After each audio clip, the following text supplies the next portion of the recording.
बच्चों, आज मैं आपको सर्वप्रथम कन्यादान कविता के कवि ऋतुराज का परिचय देना चाहूँगी। ऋतुराज का जन्म 1940 में भरतपुर में हुआ। इन्होंने एमए की परीक्षा जो है राजस्थान विश्वविद्यालय से उत्तीर्ण की।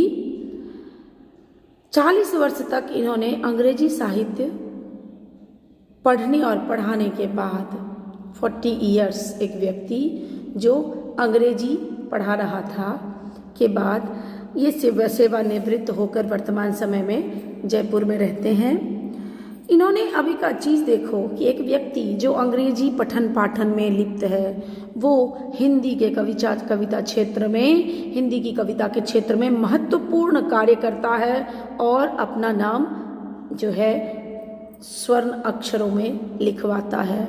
इनकी अब तक 8 जो है रचनाएं प्रकाशित हो चुकी हैं।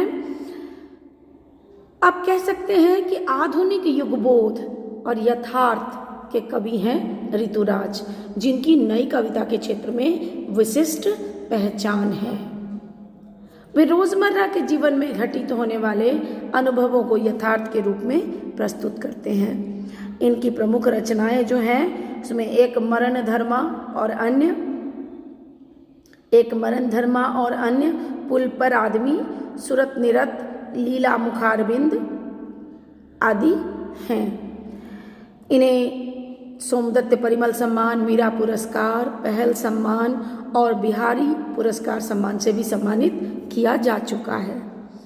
इनकी साहित्यिक विशेषता को जब आप देखेंगे तो पाएंगे कि ऋतुराज ने अपनी कविता में आज के मानव जीवन मूल्यों की दशा को प्रस्तुत करने की चेष्टा की है। इनकी कविता आधुनिकता, सामाजिक दायित्व, स्वाभिमान और विश्व बंधुत्व की प्राप्ति से आलोकित है। न तो यह किसी को धूल बनाने की कोशिश करते हैं और न ही किसी को हवा में ऊपर उठाने की। यह अत्यंत सहज भाव से अन्याय, दमन, शोषण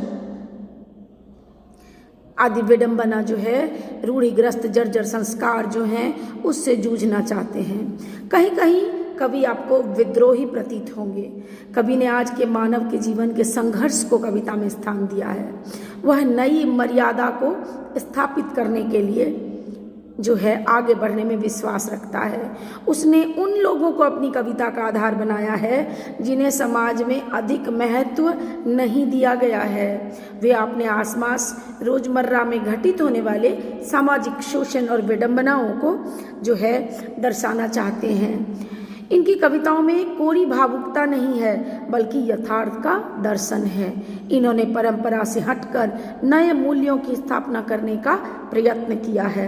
कवि कहीं भी कृत्रिम भाषा का प्रयोग नहीं करता है। इनकी कविताओं में आपको कहीं भी बनी ठनी भाषा नजर नहीं आएगी। इनकी भाषा अपने वातावरण और लोक जीवन से जुड़ी हुई है।